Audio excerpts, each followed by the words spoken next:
Good evening, Purple boys and girls. This is Ronica Crutchfield on the Shades of Purple Prince podcast. On tonight's episode, we are commemorating the second anniversary of the podcast. It has been 2 years since I started my Prince journey with this podcast, and I just want to celebrate that by letting you guys know my top 20 favorite episodes on the podcast. So just for a brief background of why I started the podcast, I was going back, just kind of looking back at my Prince journey. Now, I've been a Prince fan since I was a little bitty girl, since I was in kindergarten. And I talk about how I was first introduced to Prince on the playground when I was in kindergarten at Wakefield Elementary here in Little Rock, Arkansas. And we used to play, we would play bat dance. Well, we wouldn't play it, but we would just sing a certain part of the song that was kind of risque, that at that time I was only 5 years old, had no business singing. I'm not going to get into all that because I've told the story enough times, but that is my introduction to Prince. So I have been a Prince fan for at least 30 plus years. But I did kind of fall off from listening to him for a few years, especially like in the early 2000s. Around that time, I was kind of, into R&B and, more hip hop acts at that time. So I would catch him every now and then. Like I remember seeing the video for Black Sweat, and I was really excited to see that at the time when it came out in 2006, 2007. So I always kept up with his career. And toward the end of his life and his career in 2015, I do recall, when he went on to TV and made his statement about, albums still mattering and all that. Matter of fact, me and my husband were dating at the time, and he knew that I was a big Prince fan because he ended up putting a whole bunch of Prince music on my computer that I had at the time. And then he pointed out, he was like, "Hey, babe, Prince is on TV," and he's, talking. And so I vividly, remember that from 2015 because that was the same year that me and my husband started dating. So I recall, just him just being around. Like I remember just being a part of my life. Like I remember like in 2012, I shouted Prince out for his birthday. I was like, "I love me some him. Happy birthday, Prince. Love you." So he was always a figure, a figure in my life. And that kind of got cemented. It kind of came full circle when during the pandemic in 2020, when I really just went down the rabbit hole of Prince's music. I came across the song "All the Critics Love You in New York." And of course, he says in that song, he says, "4th day of November, we need a purple high." And the 4th day of November, November 4th, is my birthday. And so when I heard that lyric, I was just like, I knew that me and Prince had some type of connection. So because of that, I was just like, we were just meant to be in my mind. So I say all that to say that's in 2020 was when I started my Prince journey. And during the course of reading all these books and listening to his music, I was like, why not start a podcast? My husband had his own podcast about music at this time. And then me and him kind of did a podcast together called A Deeper Truth, where we did entertainment news. I did a little history, facts, and it was really fun. And we did it for about 6 months to a year. And at that point, we decided, we both kind of wanted to branch out and do our own thing. And so he ended up doing his own music podcast. And then I started my Prince podcast. So because of my dear husband, he was really a big, major part of me starting my podcast and believing that I could do it, because he started his own and he really very much encouraged me and really believed in me. And so thank you, honey, for encouraging me and getting me to start this podcast. So I love you and thank you so much for always having my back. So let's get into this countdown. So at number 20 I have is Prince straight, gay, or bisexual. So this was like my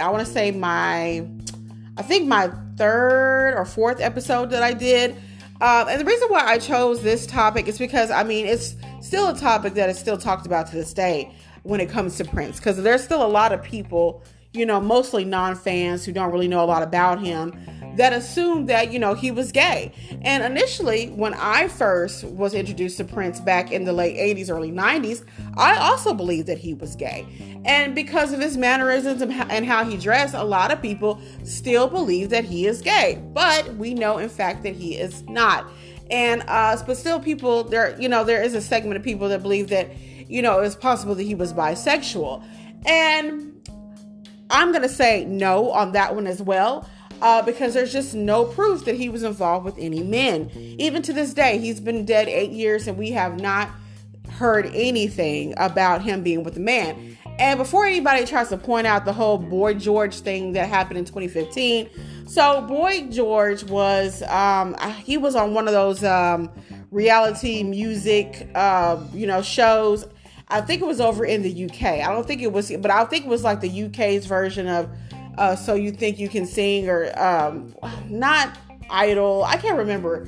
America's or UK's Got Talent. Maybe one of those. I don't know, one of those shows. Or maybe it was a talk show. I can't even, not that it really matters. But anyway, so Boy George was going back and forth with this particular lady. And they were just going back, talking about, their pedigree, I guess you could say. And I don't know who this lady was, but she said, well, I used to work for Prince. I sung for Prince. And Boy George says, well, I slept with Prince. Whoa. Everybody was like, what the fuck? So I remember it being like not prime time, but I remember them talking about it like on the Breakfast Club the next day. And so he would actually end up going on Wendy Williams, I think the same week, and clarify his statements, because he said this when Prince was still alive back in 2014, 2015, when he made this statement. And so he said that he meant that he used to sleep with a Prince poster in his room. Now, I don't know why he flubbed up, said something like that, because now Boy George is also a contemporary of Prince's. I mean, he was part of the Culture Club, the Culture Club in the 80s. They had some big hits. So I'm just like, why are you so-called sleeping with a poster of Prince in your room? And but I get it, you admired him, but then, he talked bad about Prince, calling him a dwarf and saying that he looked like he had been dipped in pubic hair, just talking bad about him. So I'm like, how can you go from talking bad about this man to saying that you slept with him, and then taking it back and say, oh, you meant to say that you slept with a poster in your bedroom of Prince? I'm like, oh, okay. So because of that, a lot of people was like, oh, he slept with Boy George. And I was like, hell no. Okay, no offense to Boy George, but if Prince was going to sleep with a man, he would look a hell of a lot better than Boy George. Okay, Boy George. Just saying. So that whole thing has been debunked. And I don't even think Prince even acknowledged it at the time that whole thing came out. But with that being the exception, nobody else has said anything about Prince being with any men. And so largely in this episode, I kind of debunked some of those rumors that have been circling around about Prince. I read an excerpt in Brown Mark's book, My Life in the Purple Kingdom. He talked about how there were rumors about Prince's sexuality going around Minneapolis at the time in Prince's earlier career. And when he got ready to audition for the band, Brown Mark said in his book that he was kind of nervous because he had heard that Prince was kind of this freak, and then his guy, one of his band members in his old band, saying, Prince is gonna get your booty, he's gonna want to have sex with you in the ass and all this stuff. And so he was like kind of creeped out. But then after he, went through the audition and Prince wanted to take him home, he was real nervous. But he come to find out, he took him home and it was cool. He was just like, Prince was just like, any other dude, any other nigga. He was just a regular guy. And so none of those, freaky deaky rumors were true about Prince. And so stories have just gone a long way to just kind of prove that, he has this persona on stage, but really Prince was quite conservative. And people that have worked with him have said as much. Susan Rogers, which is one of his, engineers during the Purple Rain era, she said that Prince was very, very conservative and very much an introvert. So he wasn't as, this, really sex craved, like, do it with anybody at any time type person. That's not who he really was. Now, he may have had that persona. He may have had that, because Prince always oozed sex. Like, he had this sexiness about him. His look, the way he would, his eyes, so he was just sex on legs for a lot of people. But in his personal life and his real life, he was very conservative. Now, he was a player, when it came to the ladies, as I have talked about in numerous episodes. So he did like to juggle his women. He liked to date more than one woman at a time. So he did do that. But as far as, being a part of just like a super freaky person, he probably wasn't. Now, there were times where he may have been a little freaky. Like, I do know, just based on some of his lyrics, like he liked to watch people have sex, and according to Robin Power, he really liked to be, and he really liked to participate in threesomes every now and then with her and another lady. So yeah, so he did have his times where he was a little freaky dicky, but he wouldn't take it to the point where you would just be like shocked, but everybody has their own skeletons. Everybody does their own thing. But I say all that to say, we know that Prince was straight. He loved women very much. And that was who he wanted. He married 2 women, and that's who he loved. He loved women. As he said in Kiss, women, not girls, rule my world. So that is number 20. So number 19, I got to look at my list, y'all, was Prince and race. So this was another early episode that I did where I talked about Prince's race and how, some people believe that he was mixed because of his parents being white and black in the movie Purple Rain. And the fact that Prince kind of, told this line in some of his early interviews, saying that his mother was Italian and that his father was of mixed race. And so I don't know why Prince did this, why he told this lie, but both of his parents are black and are originally from Louisiana. So I don't know why. I guess he just wanted to create this, mystique about himself. He didn't want people knowing who he really was. And so he, told some tall tales about his race.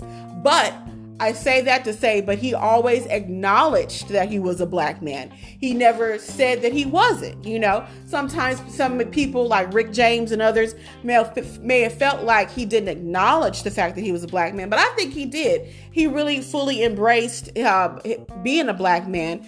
And matter of fact, he created the Time Band with Morris Day as an outlet to do his funk music, his black music, because with the revolution, he was doing more pop style music, but the Time was like his black end. Like, he did funk music, he did R&B, so he still maintained his blackness within bands like the Time. And also, later on in his life, a few years before his death, he started regrowing his hair out again and, had his afro, and he supported the Black Lives Matter movement. And, after what happened with Freddie Gray in Baltimore in 2015, he wrote the song Baltimore. So he really was, embracing more of his black roots toward the end of his life. And, he was also, very, flirty with black women. He'd always dated black women. But, toward the end of his life, he was, trying to get, close to women like Tamron Hall, who was an absolute beauty. He was interested in her. Matter of fact, she said that for the longest, she only talked to Prince and her mom on a daily basis. So I think had he lived, it's possibility that they might have got together. And who knows, he might even married a black woman as his third wife had he lived. So he always embraced his race. He was never, which a lot of people have accused him of being a kind of a colorist based on the women that he dated. Now, don't get me wrong. We all know that Prince definitely had a type. And we call that type vanity-ist. Vannyist. But he did date black women. Susan Moosey, who was not a typical black woman, but she was a woman of color, as was Jill Jones. Jill Jones was of mixed race, so was Vanity. And he did date also, what's her name in the 90s? Marvin Gaye's daughter, Nona Gaye. He dated her as well. So he did date some black women, you know. There was rumors that he got with one of his dancers in the 2010s. I can't think of her name. Beautiful, tall girl. Her name escapes me. But there was rumors that she was the one who pushed out that Decay makeup line a couple of years ago. But I'm pretty sure that she denied that they dated. But Tamar was another black woman, one of his proteges in the early 2000s that he supposedly dated as well. So I say all that to say, you know, he did date black women. He was not a colorist. And even if he chose to date, you know, lighter skinned women or white women, that's his choice. Everybody has a right to pick whoever they want to date. And they have their own criteria for it. I mean, it didn't bother me that, you know, both of his women were, you know, not black, that they were women of color, but they were not black. That didn't bother me. But for some people, it really bothered them. Like, they wanted Prince to date nothing but dark-skinned black women. No, he doesn't have to do that. So I didn't really talk a whole lot about the colorism aspect in that episode, but I did talk about how he embraced his race, but how also in the beginning of his career, he kind of stayed away from race only because he wanted his music to be more inclusive for everybody. You know, he didn't want to be pigeonholed as a black artist. And in the early, 80s, late 70s, they were kind of pigeonholing black artists into R&B and funk. And he loved doing R&B and funk, but he didn't want to be pigeonholed into those two particular genres, and then not being able to expand out into the broader market. And so he told one of the executives at Warner Brothers at the time, right when he was getting ready to start his first album, "Don't make me black." And when he said that, the executive almost knew exactly what he meant. He did not want to be marketed as a black artist, meaning that, he was going to be pigeonholed in those one or two genres, and that his budget was going to be severely cut, because at that time, because black artists were so pigeonholed, they did not give them a big budget to do like arena shows. And that's not what Prince wanted. He wanted to cross over. He wanted to have his music be appealing to everyone and not just black people. And, and that's what he ended up doing. Him and Michael Jackson were both in that same vein. They didn't want to just be targeted just to black people. And that's why their music was so appealing to not just black people, but to white people, to everybody. So that's what I talked about in number 19, Prince and race. Number 18, Prince's Dirty Mind. That episode was about my review of Prince's album, Dirty Mind. And with all of my album reviews, I just go track by track, giving my opinion about what I think about the track. And at the beginning of the episode, I talk about the production and the sessions and how it all came about. And I get all that information from theprincevault.com, of course. But in this episode, I did the review, but I also talked about a particular song that I'm probably going to do some more investigating on in a future episode, where I look at Prince lyrics or Prince songs. I do like a deep dive into a song. We talk about, Prince's motivation for writing the song, possible motivations, and where he was at his career and in his personal life at the time that he wrote a particular song. And so I'm calling that series Origin Story. And I've already did 2 episodes on it. I did one on Why You Want to Treat Me So Bad, and then I did another one on Another Lonely Christmas. So I got another one coming up, and I might choose Sister as an episode to talk about maybe where this song came from. But in that episode, I talked about my personal theory about that particular song, Sister. A lot of people feel like he just, did the song for shock value, but for me, the lyrics were a little bit too personal to be to make it such a shock value type of thing. And he did say later in an interview in 1993, and when I find it, I will post it.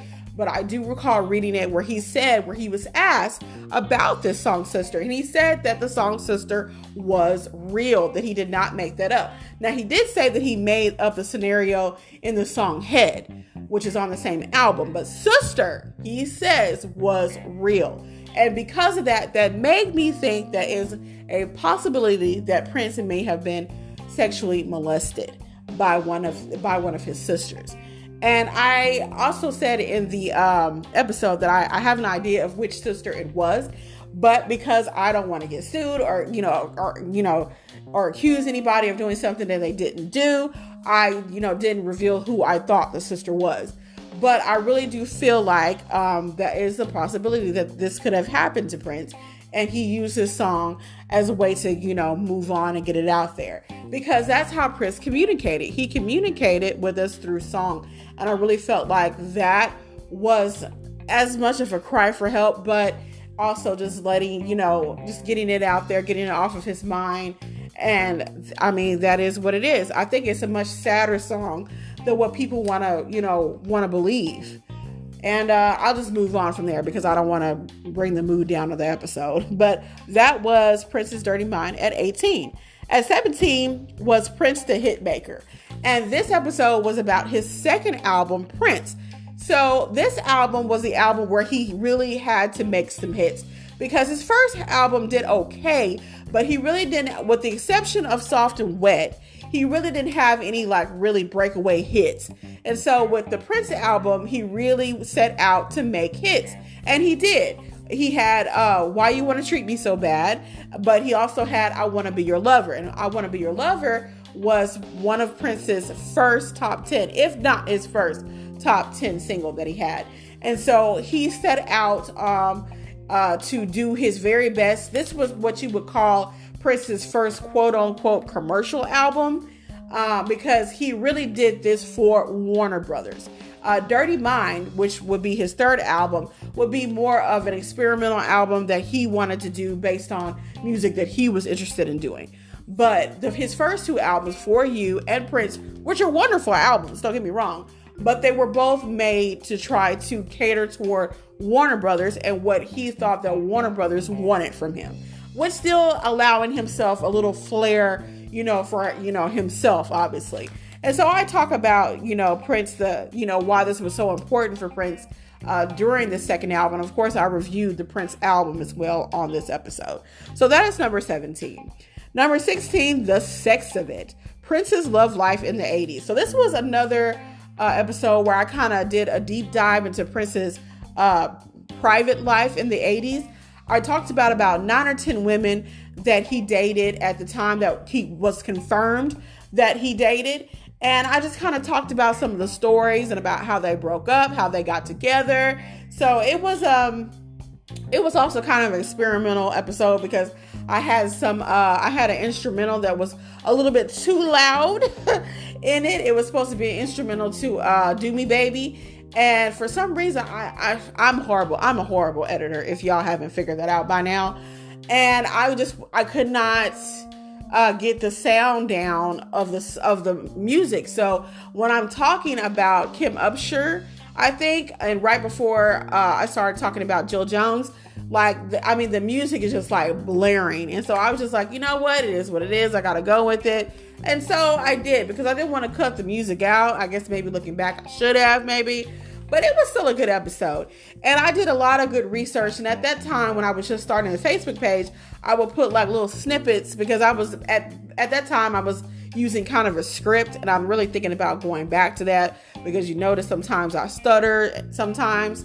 But lately, I would say for the past year and a half or so, I've been not using a script. I've just been kind of just going off the dome. I might have a little sheet of notes on a page or something like that I might glance at. But for the most part, I'm just doing this off the top of my head, because I'm comfortable enough with most of the information where I feel like I can do that.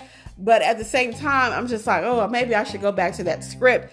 But I remember listening back to Prince and Race, that episode that I just talked about. I could hear myself reading. And because of that, I didn't really like that. So y'all let me know what y'all think. If y'all go back and listen to some of my earlier episodes, and can you hear like me almost reading the script word for word? Because I kind of feel like doing it this way is much more organic. But I don't know. What do you guys think? But I'm sorry. I'm getting all off topic. Let's keep it moving. So that's 16. Number 15 was The Sex of It. Oh, I'm sorry. Number 16 was The Sex of It, Princess Love Life in the 90s. Okay, so I just did that not too long ago and I didn't have as many women to talk about in the 90s. Now, of course, he dated a lot of women in the 90s, but I only did about 4 or 5 that I could confirm that he dated. So I only talked about those. And of course, I talked about his first wife, Maite. Now, I will be doing a third, I guess you could say, episode in this series, The Sex of It, Princess Love Life in the 2000s. And that's probably not as well known, but I do have a few ladies that I can put on there in addition to, of course, his second wife, Manuela. So be on the lookout for that episode. But yeah, so that was 16, Sex of It, Princess Love Life in the 90s. I talk about Robin Power, Maite, Carmen Electra, people like that. In the 80s, which is number 15, The Sex of It, Princess Love Life in the 80s, I talk about, of course, Vanity, Jill Jones, Susan Musi, Kim Upshur, Devin Vasquez, who was just like this Playboy playmate that he messed around with for like 2 weeks. I didn't mention Apollonia because she claims that they never dated, so I did not include her. But I did, nor Kat Glover, I did not include her either. But I did include Kim Basinger and Anna Fantastic as well. So I talked about those women for that episode. That was number 15. So number 14 was End of the World, Prince Style, which was my review of Prince's 5th album, 1999. And the thing that stands out to me about this episode was actually the lady who claims to be Little Red Corvette herself, Miss Stone Poole, Ming Ling Stone Poole, actually contacted me. She messaged me and kind of corrected some of the things that I got wrong in this episode. So I appreciated her for reaching out. And at some point, I know she's writing a book about her time with Prince. So I would love to interview her, and I told her as much. So I hope to hear from her again. I know we're kind of friends on TikTok, and I get some of her stuff. And I don't know if she's following the Facebook page. I believe she is, but I'm not real sure about that. But anyway, so that was my review of 1999, and I did talk about her on the episode, as well as the other theory about the origins of Little Red Corvette. And I will be doing another episode, just like I said, with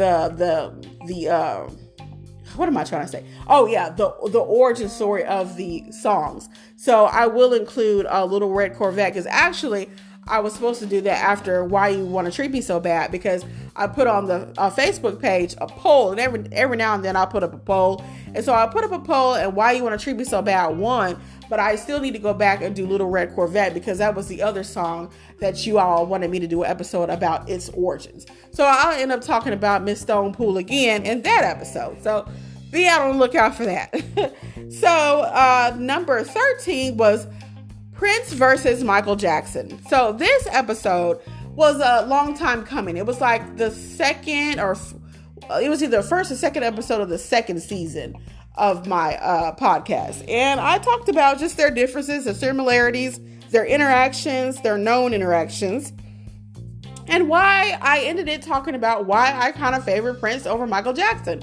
And that's not to say that I don't love Michael Jackson, because I absolutely do. I grew up more on his music than I did Prince's, actually. But only because Michael Jackson was more of a commercial artist than Prince was. But I talk about, why I prefer Prince, and why I think that, what happened to Michael, just like what happened to Prince, was tragic. And I do think that both of their deaths could have been prevented.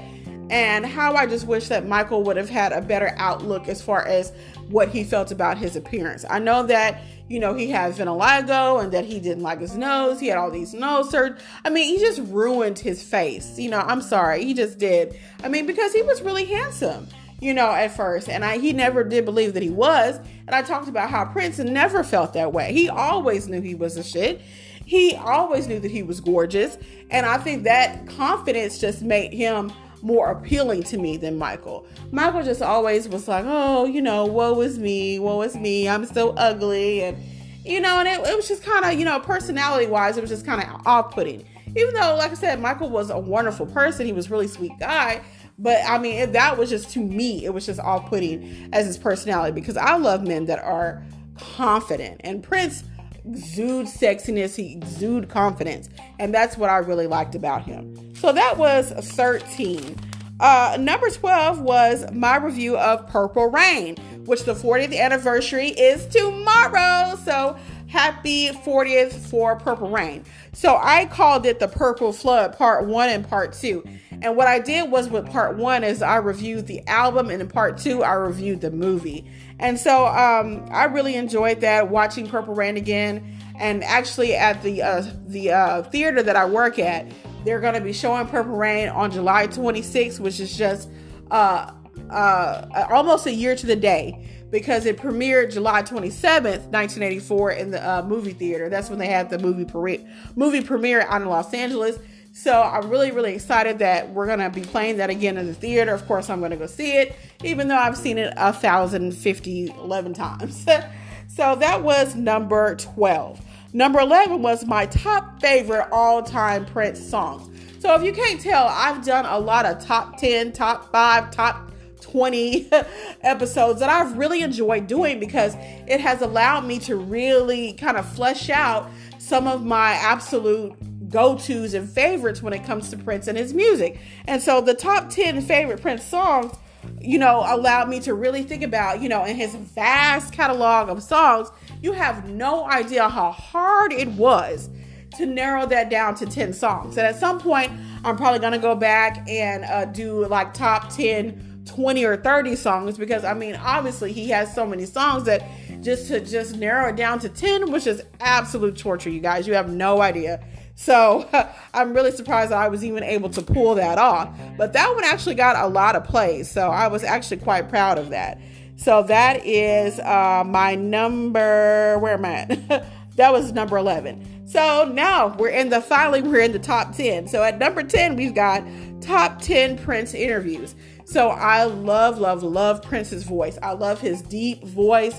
He has one of the sexiest voices I've ever heard. And so I've often went and tried to find as many interviews that I could on YouTube. Now, he did do a lot of interviews, and he did less television interviews than he did magazine interviews. And I've tried to look for those as well as much as possible. But in the top 10, I can't remember. I think number 1 was probably one of those Tavis Smiley's interviews that he did. But I also put Chris Rock's interview, where he talked about why he turned down Bad in that episode. I also did Mel B and the interview that she had with him at Paisley Park, where they're kind of flirting a little bit back and forth. I also put in Arsenio Hall's, one of his last interviews that he did in 2014. George Lopez's interview in 2011, where he performed Lay It Down and The Beautiful Ones with Misty Copeland. Absolutely wonderful interview with George Lopez. So I put interviews like that. Of course, the interview that he did with Larry King in 1999, I also had that on the countdown as well. So check that out if you haven't checked it out. And if you like they have this ASMR, I think that's what they call it, where, you have something like soothing in your ear that helps you like go to sleep. Listen to Prince's voice, okay? It'll help you go to sleep. So that's number 10. Number 9 was top 5 Prince hairstyles. So as you know, or maybe y'all don't know, I'm not really, really big into hair, but I couldn't help but notice that Prince seemed to be big into hair. So I took notice of like my favorite hairstyles over the years.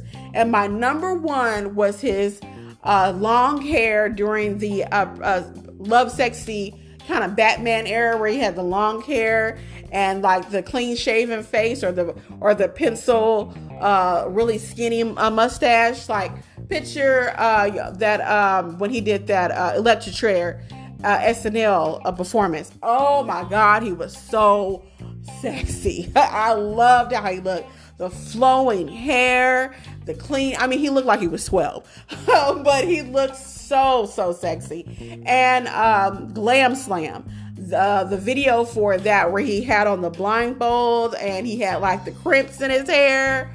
Oh man, get out. Okay. And then I also loved, going back to that, that look, that kind of feathered look that he had when the video for Why You Want to Treat Me So Bad during the Prince era. I love that. The little Farrah Fawcett hair he had going on. Oh my God. Gorgeous.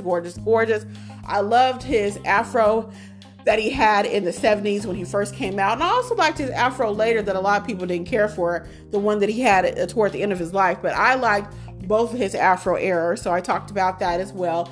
So I also liked his auntie perm, as one YouTuber called it, when he had like the tapered short haircut in the early 2010s and in the early 2000s as well. I like that, his short haircut as well. So I talked about that all in that episode. So that is number 9. Number 8, speaking of hairstyles, Diamonds and Curls book review, which was about Kim Berry's book. She was Prince's hairstylist for 29 years, and she put out a book. And it wasn't my favorite, I'll just say that. But I read it. This was my second time reading it when I read it for the podcast, and I liked it even less because she really talked on some things that I really felt like she shouldn't have, kept to herself, especially involving Prince and Maite's baby and kind of some of the circumstances surrounding his death. I just really felt like that was in poor taste. But like I said, that's just my opinion on it. And then like the way she had the book structured, she had it structured like, talking about, each chapter represented a different facet of a diamond, like its color, its hardness, its, like all these different things to determine what makes a diamond, like its color and, all this stuff, which I thought was kind of unique, to, kind of organize it like that. But other than that, I really just didn't really care too much for her commentary. It was kind of all over the place. Like she would talk about her life and then she would jump to talking about a time that she was with Prince, and then she would jump back to talking about her life. And so it was just kind of all over the place.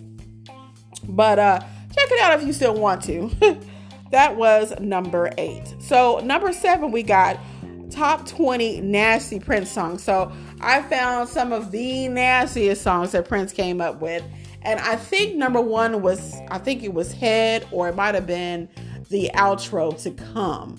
But I can't remember which one it was. I think it was Head though, because the outro, Orgasm, to the Come album was technically an outro, so it wasn't really a song. But I think I had it up there because the outro to Come, Orgasm, is just Vanity on vocals on a song that she did in the 80s called Vibrator that was on a Vanity 6 album. He just took that vocal and just had, her moaning into the track. And I'm like, is this really a song? Because, he did that with Lady Cab Driver with Jill Jones on the 1999 album. I'm like, is this really a song, Prince? I guess that's why it's an outro. But he had some really, really freaky deaky songs, and so I did my top 20. There was also other later gems that people didn't think about, like Underneath the Cream, where he says, I just want to get between your thighs, gonna get in between your thighs, or like Breakfast Can Wait. So he did have some later jammers that kind of had a little sexual innuendo in them as well. So that was a good countdown. So check that out if you want to hear some of Prince's old nastiness. So that was, where we at? Number 7. So number 6 kind of makes it a little bit more sexy, a little bit more romantic. I don't know why I can't talk, y'all. So number 6 is the top 20 Prince ballads.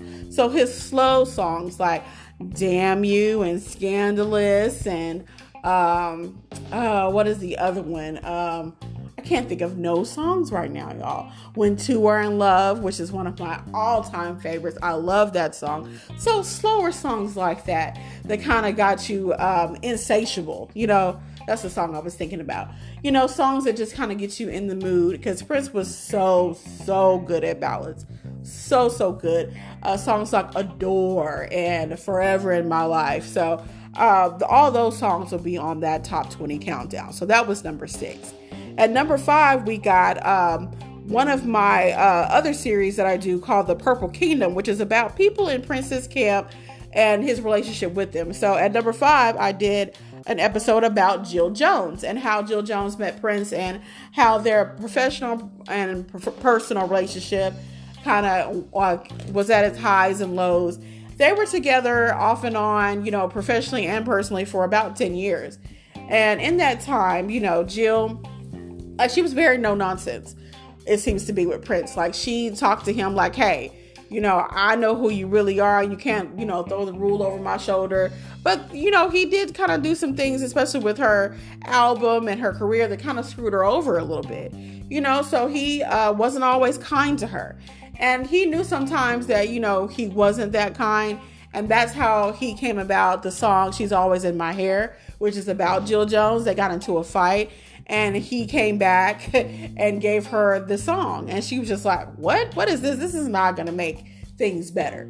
But Jill realized that that's just the type of person that Prince was. That's how he apologized. He apologized through song. He wasn't a type, even though he did like to give women flowers, and he did do that. But she said in one interview, like, he gave his women albums. That was his way of showing that he loved you and he cared about you.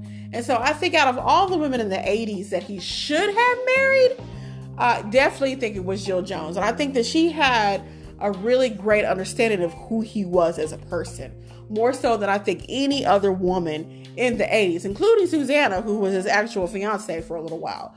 And I really felt like had they married in the 80s, I think it's very possible that Prince would still be alive today had he just decided to just settle down with Jill and just call it a day. But, he didn't have it in him. He had that dog in him. So he wanted to go out and, mess with Jill and keep her around for 10 years and, have all these other women too. Because at one point, Jill had left the Los Angeles area and Minneapolis, and she settled down in New York. And Prince was paying for her apartment out there in New York. And so he would come to New York and see her, and they would, probably get together and spend time together. And, and I'm sure she was just like, well, hell, he's paying for my apartment, so why would I not let him hit, So they had that, that relationship, and she continued to do a lot of background vocal work for him, starting with 1999 and continuing on straight through, I believe, Batman. And she was in the Graffiti Bridge as his girlfriend, the movie as well. So, she continued to work for him while they were on again and off again personally. And I have a lot of respect for Jill because in her interview, she's just completely honest. She's just straightforward. And I hope to, have the I guess you could say the honor to interview her myself one day, but we'll see. I would absolutely love that because I love her. I mean, I don't know her, but I really like her energy and her attitude. And so check out that episode that I did about Jill Jones. And that is at number 5. So number 4, we've got Prince's top 10 purple ladies. So speaking of Jill Jones, you already know I had her at number 1. Yes, even over the infamous Vanity. I had her at number 2. But I did this countdown because I wanted to highlight the purple ladies, as we like to call them, or the ladies that were in Prince's life, both professionally and personally. And for a majority of these women, it was both. They both had a professional relationship with him and they had a personal relationship with him. And I just wanted to talk about, not only, Prince loved female musicianship. And he, put a lot of these women in his band as guitarists, as bassists, as background dancers, backup singers. Like, he really, really cared about female musicianship. And he really highlighted that in his band. And not only because he was just trying to hit. I mean, like, he really respected these women. And he respected their musicianship. And they've even said as much in interviews. So I also wanted to highlight that in that episode as well. So that was number 4. At number 3, top 5 myths about Prince's death. And when I say I put this on YouTube and I had a long comment about all the stuff that I got wrong, like, it was just like crazy, y'all. But I answered it the best that I could, and it's still one of my most popular episodes on YouTube. So I did kind of hint on some things about, there were rumors, or not rumors, but a lot of people think that he did kill himself and other people don't. I personally believe that he didn't. But I left it open for people who do believe that it's a possibility that he could have killed himself. There were people that were saying that he was murdered. And I said in the episode that I believe that it was a borderline homicide, meaning that Prince did not know what he was taking as far as the pills. He thought that he was taking Percocet or Valium, some kind of painkiller. He did not know that they were laced with the fentanyl. And because of that, that's why he died. So whoever gave him those pills, whether it was Kirk or whether it was whoever, and Kirk may have not known. If he secured these pills for him, he may not have known that they were laced with fentanyl. There would be no way to know unless you tested them ahead of time. And that's how they found out, because they tested the pills after his death, and they found out that the pills were laced with a high volume of fentanyl. And so I believe that it was an accident. I honestly do believe that. And I talked about some of the other reasons that people were saying, like he had AIDS, which was complete bullshit, and just all this other stuff. So it was one of my more controversial episodes, but I'm still glad that I did it. And at some point I might revisit it and maybe try to add a little something to that. So that was number 3. Number 2 was my intro episode called Another Prince Podcast. So like I said in the beginning of this episode, I basically talk about my life, how I got introduced to Prince and his music, and why I decided to do the podcast. And I'm so glad that I decided to, venture out and do this, because I am not the best at public speaking. I have never really been fully comfortable with doing it, but doing this podcast has really helped me to become more comfortable with public speaking. Even now, when I kind of flub my words and kind of stutter, I just kind of, have to keep it moving. It is what it is. So I'm so glad that I started this, and I can't believe it has been 2 years that I've been doing this, and now we're out almost at 3,000 members on the Facebook page. So thank you guys for listening and commenting on the Facebook page, and also we're on Instagram and YouTube and Apple Podcasts. So check me out, y'all. Just let me know how I'm doing. So at number 1, we've got Vanity, Purple Kingdom episode about Denise Matthews, aka Vanity. I really enjoyed this episode because I was able to read her book called Blame It on Vanity. And she really didn't talk about Prince a whole lot. Not as much as I thought she would, because that really wasn't her aim. Her aim for the book was to bring people to Christ, because at this time, when she wrote this book in like 96, 97, she was an evangelist, and she was trying to bring people to Christ, talking about her past, her story, her overcoming her drug addiction. And unfortunately, because of her drug addiction, it ruined her kidneys. And that's the reason why she ended up passing just 2 months before Prince, because she had kidney failure. But before that, she wanted to just let people know, hey, this is my story. This is what happened. And she talked about, like the abuses she suffered under her father, who was very physically abusive to her and her sisters.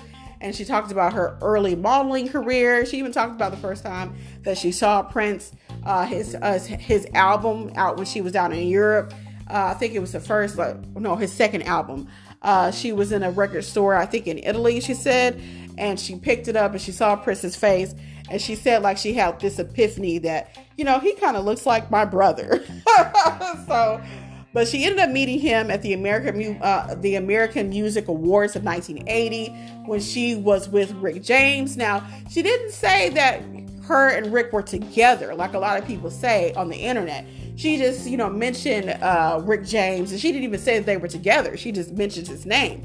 But she talked about how she met Prince backstage and how she was really taken with him. She said the one thing that she knew for sure that she was going to be with Prince when he asked could he wear her jacket. And so she took her jacket off, and when he took his jacket off, she said she noticed he didn't have nothing underneath. And then she said, this was my type of guy. Now, she didn't say this in the book. She said this in her interview, but she was like, she knew from that point on, once he took that jacket off and he didn't have nothing on up under that jacket, having his little bird chest, she was like, yeah, that's going to be my guy. And so she talked about, how they would argue and fuss and fight. If it was black for her, it was white for him. Like they were just always doing tick for tack stuff. And even Prince talked about that in his piano microphone tour. He told a story about how they got into an argument, and he said he was going to push her into a pool. And Prince said that Vanity told him that he was too little to push her or do anything to her. And so he had a chick throw her in the pool. So yeah, they had a very, I think, kind of toxic relationship for the most part. It's not all this whole, they were soulmates and they were so romantic. I don't think it was hardly any of that. But that's just my view. I think a lot of people have what I said in the interview, not in the podcast episode, that a lot of people have rose-colored lenses when they look at Vanity and Prince's relationship. And I don't think it was very romantic at all. I think, like I said, I think it was highly toxic. And I do think they did love each other, but I think they were so young at the time that they didn't really realize that they were in love with each other. Because when you're in it, you sometimes don't realize that's what it is. And so I think that was the case for Vanity and Prince. And I hate that they, died so close together. And because of that, I think that's why a lot of people think that they were like soulmates. But I don't know. I don't know if Prince had a human soulmate. I think his soulmate was his music. I think his first and only true love was his music. As much as he may have, had all these women and loved all these women, I really feel like Prince's only love was his music. And because of that, he could never really love anybody, not fully. So I don't think that, had he even lived to get married a third time, I don't really know if that relationship would have lasted or that marriage would have lasted. Because, he was never really a people person, And that wasn't a bad thing. A lot of geniuses are like that. They're just not people pleasers. They're not people persons. They're very introverted. I know some people think that Prince may have even been on the spectrum and had a touch of autism, because he was just so narrowly focused on his music to the point where, nothing else really too much mattered to him. And, who's to say? Who's to say? He could have very well been on the spectrum, a very high functioning autistic man, if that's the case. But anyway, I'm going to end it there. So those are my top 20 all-time podcast episodes from when I first started back in June of 2022 up until now. So thank you so much for listening to this episode. I got some more stuff coming. I might do another episode maybe this weekend if I don't get too busy. So I'll let you know if I decide to do that or not. I'll post it on the Facebook page. So until then, you guys, peace and be wild, and may you live to see the dawn. Bye.